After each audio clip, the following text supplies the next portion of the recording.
دوسری چیزوں کو بچانے کے لیے، اور ہوا ہی ہر کوئی اپنی جان بچانے کے لیے جا کر طائف کے قلعے میں قلعہ بند ہو گیا۔ اب نبی صلی اللہ علیہ وسلم پلٹ کر آئے اور آپ نے پہلا جو کام کیا پورے مال کو تقسیم کر دیا، عورتوں، مردوں، بچوں، بوڑھوں کو کنیزوں اور غلاموں کی حیثیت سے تقسیم کر دیا، مال تقسیم ہو گیا۔ اس بار نبی کریم صلی اللہ علیہ وسلم نے مکے کے لوگوں کو جو نئے نئے ایمان لائے تھے بے تحاشا مال سے نوازا۔ حضرت ابو سفیان بن حرب جو رشتے میں تو رسول اللہ صلی اللہ علیہ وسلم کے سسر بن چکے ہیں، آپ کی دختر، آپ کی بیٹی ام حبیبہ رضی اللہ تعالی عنہا ام المومنین بن چکی ہے،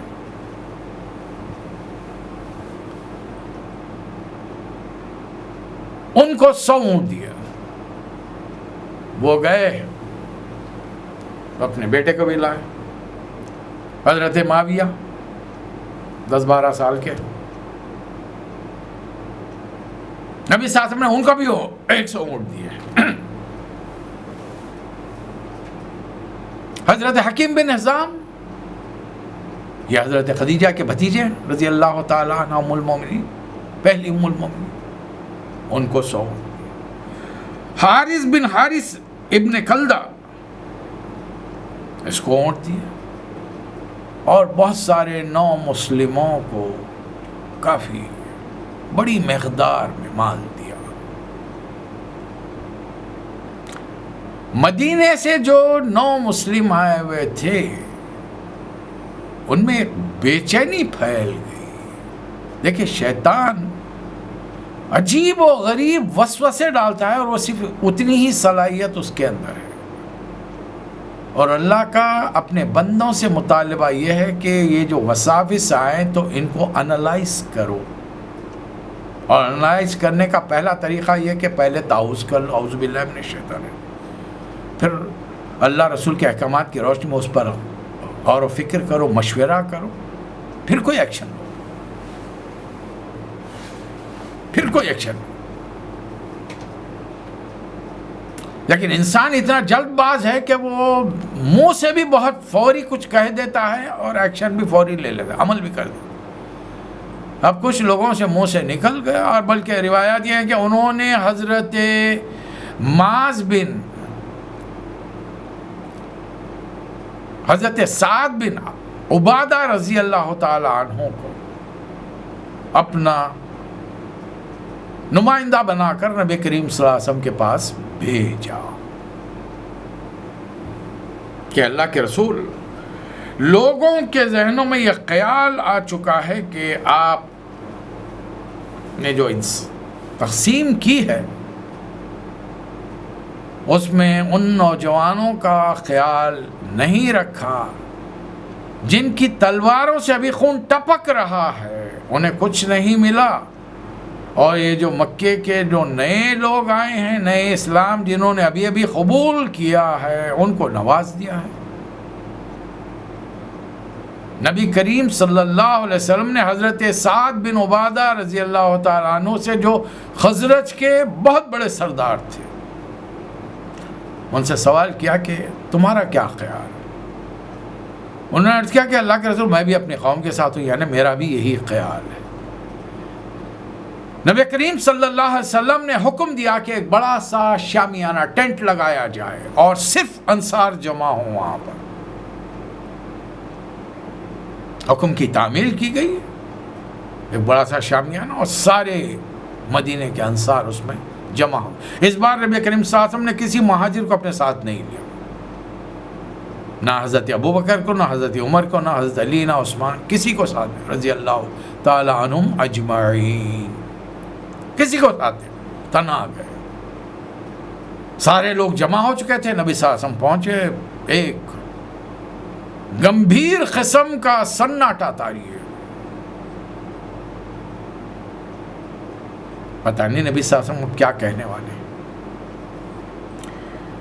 حضور اکرم صلی اللہ علیہ وسلم نے اللہ کی حمد و ثنا کے بعد میں فرمانا شروع کیا کہ اے گروہ انصار، یہ مجھ تک کیا اطلاعات پہنچی ہیں تمہارے، کیا باتیں ہیں تمہارے دل کی، کہ تمہارے دلوں میں غم غصہ ہے جس کا تم نے اظہار کیا ہے؟ کیا وجہ ہے؟ کیا یہ حقیقت نہیں کہ تم سارے گمراہ تھے؟ اللہ نے مجھے بھیج کر تمہیں ہدایت بخشی۔ انصار نے جواب دیا کہ اللہ اور رسول کا ہم پر بڑا احسان ہے۔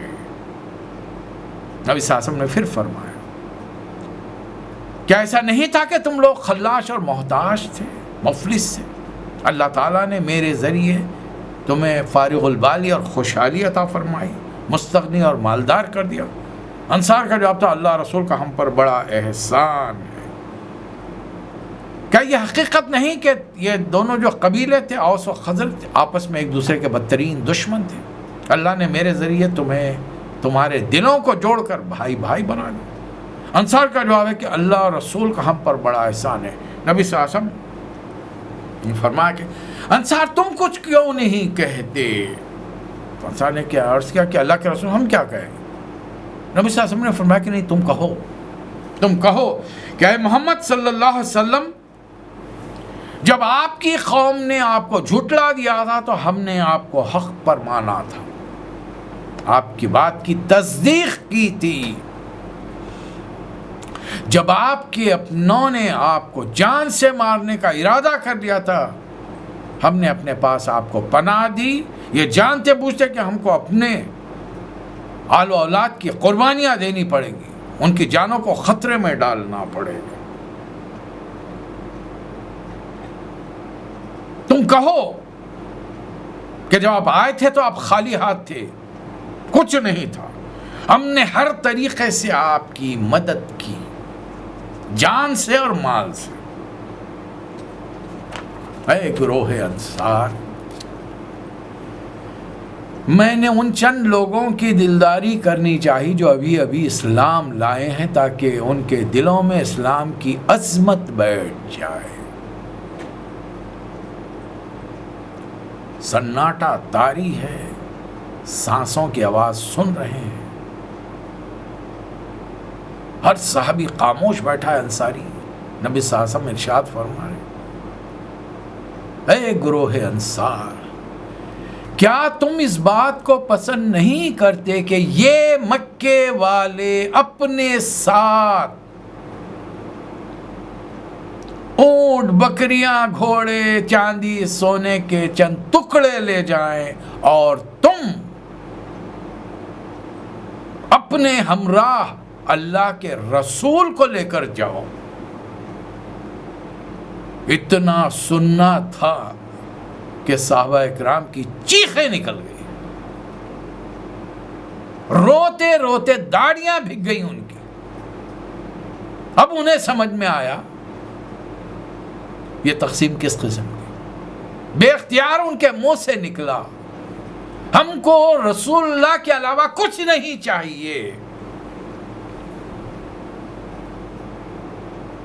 ہمارے لیے اللہ کا رسول کافی ہے۔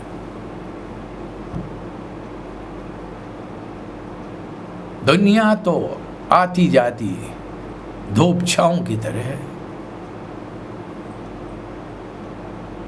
ایک مختصر خطبے نے صحابہ اکرام کے دلوں کی ماہیت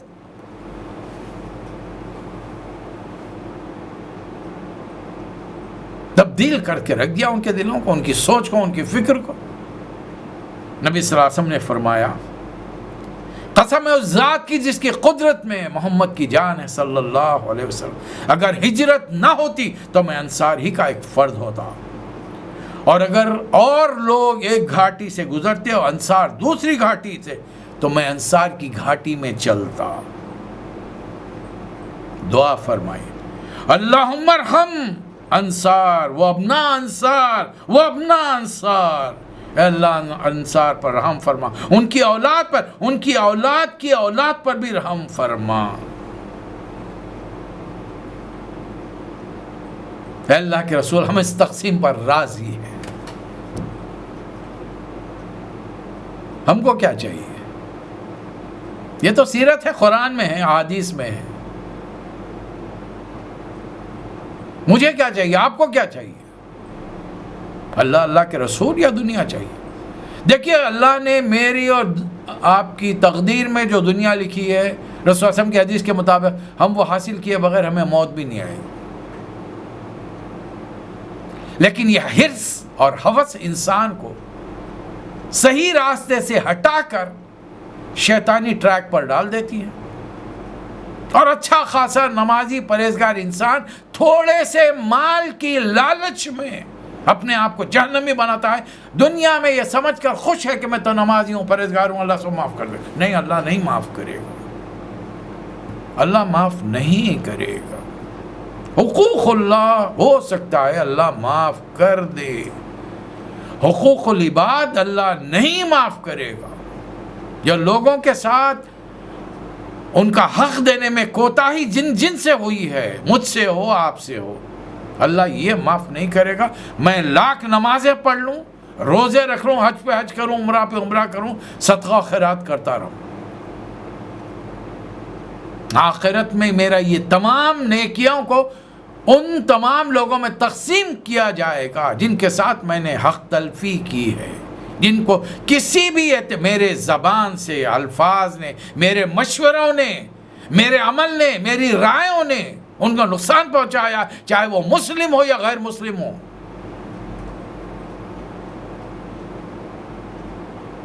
ان کا حساب کتاب مجھے دینا پڑے گا. اتنا آسان نہیں ہے یہ دنیا. درد دل کے واسطے پیدا کیا انسان کو، ورنہ طاعت کے لیے کچھ کم نہ تھیں کر وہ بیاں. ارے میں کیا عبادت کروں گا، کیا نمازیں پڑھوں گا، آپ کیا نمازیں پڑھیں گے؟ اللہ کی نورانی مخلوق. ایک آسمان پر نبی صلی اللہ علیہ وسلم نے دیکھا کہ قیام کی حالت میں کروڑوں سال سے کروڑوں فرشتے کھڑے ہوئے ہیں، تھکتے نہیں.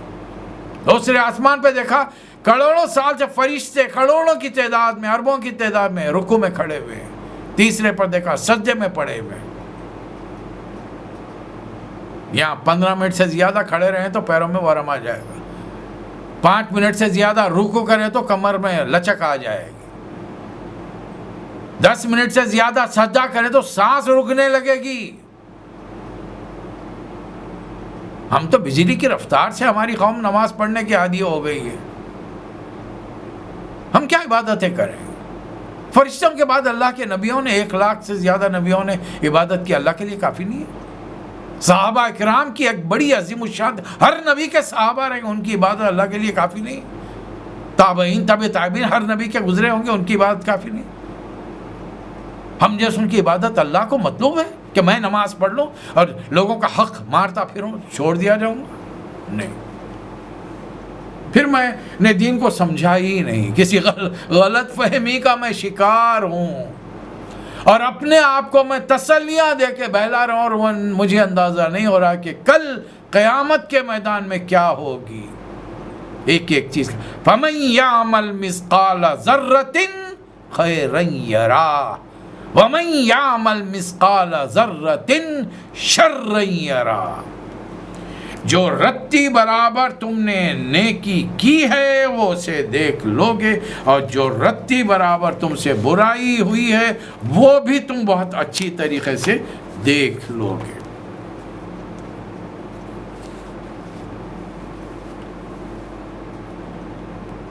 مکہ کی فتح نے اب بیرونی دنیا کو چوکنا کر دیا. اب سرزمین حجاز پر آج کا GCC جسے آپ کہتے ہیں، گلف کوآپریٹو کونسل، جس کے جتنے 6 ملک ہیں، سعودی عرب، بحرین، قطر، کویت، امارات متحدہ، عمان، سلطنت عمان، یہ اس وقت کا حجاز تھا، اور یہ پورا علاقہ اسلام کے پرچم تلے آ چکا تھا. اب اتنی بڑی سلطنت دیکھتے کا دیکھتے within no time ایک بادشاہ کی حکومت کے دوران میں پڑوس کے ملک میں ایک اتنی بڑی سلطنت قائم ہو جائے، ایک آدمی کے جھنڈے چلے، چاہے وہ وقت کے رسول ہوں، بادشاہ ہوں، جو کوئی ہوں. اب باہر والوں کو کیا پتا ہے نبوت وغیرہ کا؟ حالانکہ روم کی سلطنت کے شہنشاہ کو اندازہ تھا، خط پہنچ چکا تھا اس پہ۔ صلح حدیبیہ کے بعد میں نبی کریم صلی اللہ علیہ وسلم نے جو خطوط بھیجے تھے، بے شمار مملکت کے بادشاہوں کے نام وہ پہنچ چکے۔ عمان کے 2 بھائی عمان میں حکومت کر رہے تھے، دونوں مسلمان ہو گئے۔ نبی صلی اللہ علیہ وسلم نے ان کی حکومت انہی کو سونپی، جیسے حکومت کر رہے ہو کرتے رہو، اب اللہ کا کلام اپنے سامنے رکھو، نبی کی سیرت ہے۔ ہم دین سکھانے کے لیے آدمیوں کو بھیجیں گے، یا تم اپنے آدمیوں کو بھیجو اور یہاں سے دین سیکھ کر جائیں، وہ اپنے پاس جا کر دین سے اس کو دین کو نافذ کریں۔ دین ماننے کی چیز نہیں ہے، نافذ کرنے کی چیز ہے۔ ماننے کی چیز اللہ کی ذات ہے، تمام انبیاء علیہ السلام ہیں۔ یہ ماننا ہے ایمان، آخرت ہے، جنت ہے، دوزخ ہے، ہماری تقدیر ہے، والقدر خیرہ و شرہ من اللہ تعالی، والبعث بعد الموت، موت کے بعد دوبارہ زندہ ہونے کی یہ کیفیت، یہ چیزیں ایمانیات ہیں، یہ ماننے کی چیزیں، دین امپلیمنٹ کرنے کی چیزیں۔ ماں باپ کا احترام کرو تو کرو، چاہے وہ مسلم ہو یا غیر مسلم، البتہ اللہ کی تعلیمات اور اس کے عقائد کے بارے میں وہ کوئی تمہیں غلط مشورہ دے، فلا تطیعہما۔ اللہ کا نظام یہ کہ سرزمین سے سود کا نظام ختم کر دیا ہے، فحاشی عیاشی کے اڈے، شراب بند، جوئے خانے ختم کر دیے جائیں، ہر انسان کو انصاف ملے۔ جو اسلام تھا اس پر تو سارے مسلمان آج کے دور کے پھن گاڑ کر بیٹھے ہوئے ہیں، پنجا گاڑ کر پھن پھیلائے بیٹھے ہیں کہ نہ تم کو دیں گے غیر مسلموں کو، نہ خود عمل کریں گے۔ ہم نے اسلام کو پہنچایا نہیں، ٹوٹے پھوٹے طریقے سے صرف عمل کرنے کی کوشش کی ہے، ہم نے اس کو امپلیمنٹ نہیں کیا۔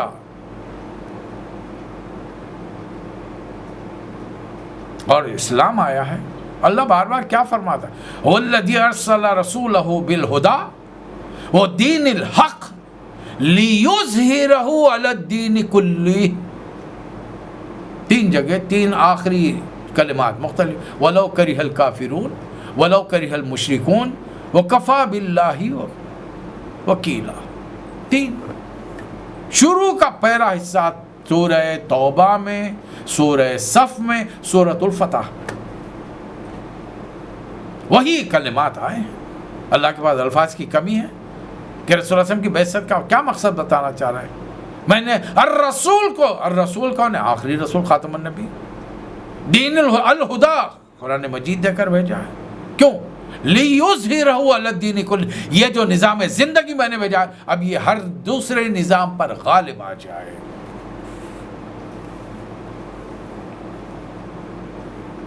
تو سورہ ممتحنہ کی روشنی میں ہمیں پتہ چلا کہ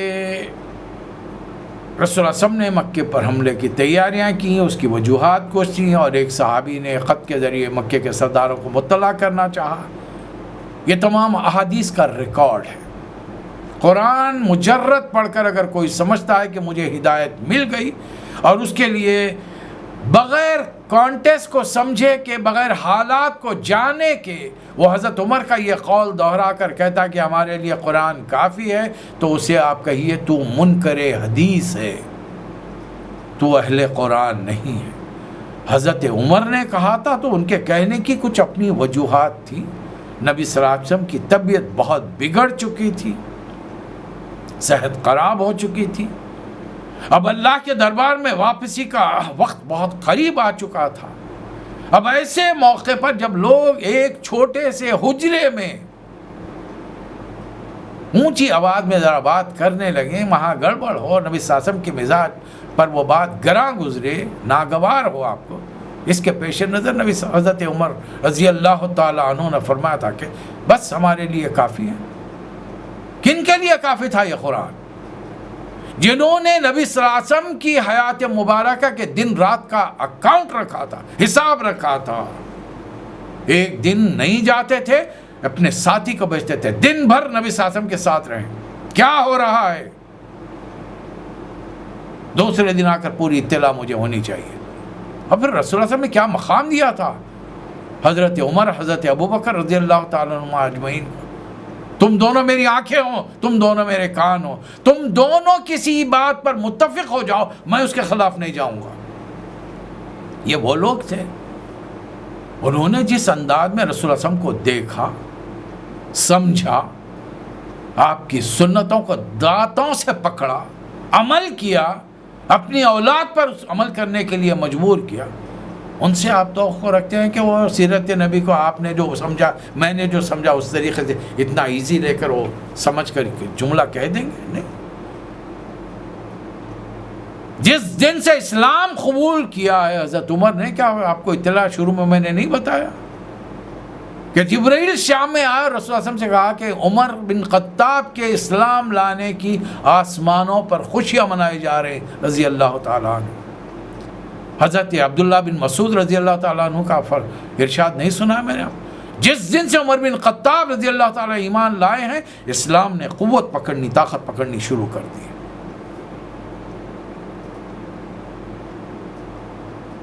پھر جو حکومت کی ہے ذرا دیکھ لیجیے نا، آئیے چلیے، غیر دیکھیے بڑائی اس کی ہے جو غیر اس کا اعتراف کر لے۔ اٹھائیے دنیا کی The 100 بک، کیا لکھا ہے غیر مسلم نے، عیسائی رائٹر نے؟ سب سے پہلی چیز تو اس نے حضرت عیسیٰ علیہ السلام کو تیسرے نمبر پر، نبی کریم صلی اللہ علیہ وسلم کو پہلے نمبر پر رکھا۔ اس 100 The 100 میں دنیا کے بہترین 100 ہستیاں 60 نمبر پر حضرت عمر کو رکھا ہے۔ اعتراف وہ جو دشمن کرے۔ ہندوستان کی جانب نظریں گھمائیے، 1947 میں ہندوستان کی آزادی کے وقت کو یاد کیجئے۔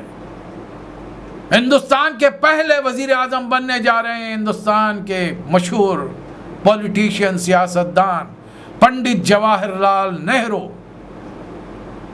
بڑے خاندان کے ہیں، باپ ان کے ایک سلطنت کے دیوان، چھوٹی سی سلطنت کے دیوان رہ چکے ہیں، وزیر رہ چکے ہیں، باہر اعلیٰ تعلیم یافتہ ہیں، ہندوستان کے پہلے وزیر اعظم بننے جا رہے ہیں۔ ہندوستان کو آزادی دلانے والے جن ہستی نے، جن کو آج ہندوستانی فادر آف دا نیشن کہتے ہیں، انہوں نے کیا مشورہ دیا تھا؟ ہندوستان میں حکومت قائم کرو، ابو بکر اور عمر کی حکومت قائم کرو، کسی اور کی نہیں۔ رام راج کی بات نہیں کی انہوں نے، اس لیے کہ وہ حکومت ایک خاص علاقے میں تھی۔ ہو سکتا جہاں تک ہماری معلومات مطالعہ ہے، اس کے تحت حضرت ان کے رام چندر جی ایک بڑے نیک، متقی، پرہیزگار انسان تھے۔ سچائی ان کا بنیادی ہتھیار تھی، عدل وہ کرتے تھے۔ اپنے علاقے میں انہوں نے بڑی شاندار حکومت قائم کی، لیکن بڑی مسئلے کی بات یہ ہے، خود ہندوستان کے جو بننے والے پہلے پرائم منسٹر تھے، ان کے نزدیک یہ جو غیر مسلموں میں ہندوستان میں کردار مشہور ہے رام چندر جی کا، it was a fictitious character, من گھڑت کردار تھا ان کے پاس۔ واللہ عالم، ہم نہیں مانتے، ہمیں نہ انکار کرنے کی ضرورت ہے، نہ اس کی تصدیق کرنے کی ضرورت ہے۔ ٹھیک ہے، آپ کی تاریخ ہے، آپ مانیے بھائی۔ سوال یہ پیدا ہوتا ہے کہ یہ تاریخ کے بہترین انسان تھے، بہترین رولر تھے، وہ حکومت پھر آپ لوگ کیوں قائم کر کے نہیں بتا رہے ہیں؟ آپ یہ بتائیے۔ ہم تو وہ حکومت قائم کرنا چاہ رہے ہیں جو محمد عربی صلی اللہ علیہ وسلم نے قائم کی، اور آپ کے بعد آپ کے خلفائے راشدین نے 30 سال تک آدھی سے زیادہ دنیا پر اسلام کا پرچم لہرا کر وہ امن، عدل، انصاف قائم کیا اور انسانوں کے حقوق دیے، غیر مسلموں کو ان کے اپنے عقیدوں پر رہنے کا موقع دیا، اپنے طریقے سے عبادت کرنے کا، اپنے رسومات نبھانے کا، ہر چیز کا کھلا موقع دیا۔ البتہ برائیاں جو اسلام نے جس چیز کو برا کہا ہے وہ چھپ چھپ کر تو تم کر سکتے ہو، کھلم کھلا نہیں، ورنہ تم پر بھی اسلامی سزائیں نافذ کی جائیں گی، امپلیمنٹ کی جائیں گی۔ چوری کرو گے ہاتھ کاٹا جائے گا، بدکاری کرو گے، بیچلر ہوگے 100 کوڑے مارے جائیں گے، شادی شدہ ہوگے پتھر مار کر رجم کر دیا جائے گا. ورنہ تمہارے عقیدوں کو ہم کبھی مسلمان نہیں بدلیں گے. مسلمان کبھی عقیدہ نہیں بدلتا، یاد رکھ لیجیے. اور اگر کسی مسلمان نے ایسی حماقت کی ہے کسی دور میں، کسی حکمران نے، کسی سپہ سالار نے، وہ اللہ کے ہاں سزا بھگتے گا، ڈائریکٹ جنت میں نہیں جائے گا، سزا بھگت کر جائے گا. کہ تم نے ایک آدمی کے عقیدوں کو زبردستی بدلنے کی کوشش کی. ایک طویل عرصے تک سندھ کے لوگوں نے حضرت قاسم رضی اللہ تعالیٰ، محمد بن قاسم رضی رحمت اللہ علیہ کو خدا سمجھ کے پوجا ہے، ان کے عدل اور انصاف کی وجہ سے. غیر مسلموں میں اس سے کہ یہاں کے ہندوستان میں رہنے والوں کے ساتھ کوئی مسئلہ ہی نہیں ہے، وہ کسی بھی چیز کو خدا سمجھ لیتے. ایوری تھنگ از گاڈ، وہ جو کہتے ہیں نا ایوری تھنگ از گاڈ، اس سے اعتبار سے وہ خود خدا بن گئے. اب جو خود خدا وہ دوسرے کو کیا مانے گا خدا؟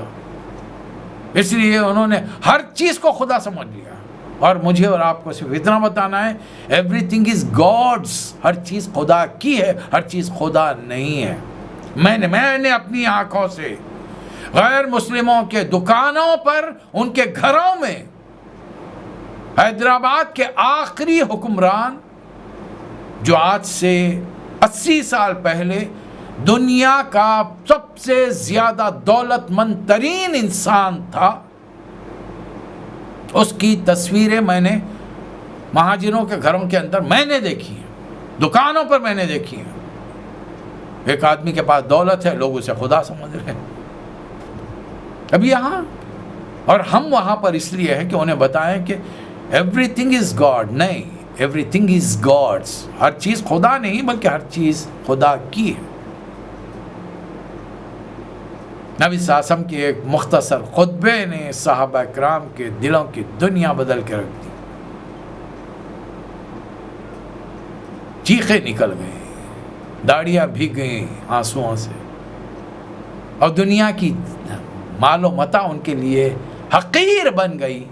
اور وہ اس پر راضی ہو گئے کہ دنیا لے جائے سونے چاندی کے ٹکڑے، اونٹ، گھوڑے، بکریاں، اور ہم اپنے ساتھ لے جائیں اللہ کے آخری نبی حضرت محمد مصطفیٰ صلی اللہ علیہ وسلم. چلیے آج یہاں پر گفتگو اپنی ختم کرتے ہیں.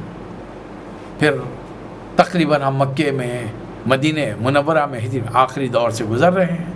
1-2-3 سوروں کے میں نام لوں گا، اس کا تھوڑا مطالعہ کر کے آئیے. مختصر سورے ہیں، سورہ تحریم، سورہ طلاق، 12، 18، 15 ایسی آیتیں، سورہ حجرات. لیکن شاید ایک سورہ کے لیے ایک سیشن لگ سکتا ہے. احکامات ہیں اس کے اندر اور واقعات بہت سارے ہیں. تو پڑھ کر آئیے تو پھر آپ کو بھی مزہ، ترجمہ پڑھ کر آئیے تو پھر آپ کو مزہ آئے گا جو اس کے ساتھ ریلیونٹ واقعات سنیں گے انشاءاللہ تعالی. اس دعا کے ساتھ کہ اللہ تعالیٰ موجودہ جس وبا کے دور سے ہم گزر رہے ہیں، ہر مسلمان کی جان کی حفاظت فرمائے، صحت کی حفاظت فرمائے. بلکہ میں تو اس حد تک آگے بڑھ کر دعا کرتا ہوں کہ اللہ تعالیٰ، چونکہ وہ خالق کائنات ہے، تقدیر اس کے ہاتھوں میں ہے، ہر مسلمان کی موت جو اس نے اس وبا کے دور میں لکھی تھی وہ مؤخر کر، تاکہ دشمنوں کو اسلام سے کھیلنے کا موقع نہ ملے. البتہ یہ وبا کے خاتمہ پر جس کو جب چاہے بلا لیں. اللہ تعالی ہم سب کی حفاظت فرمائے. وآخر الدعوانا ان الحمد للہ رب العالمین.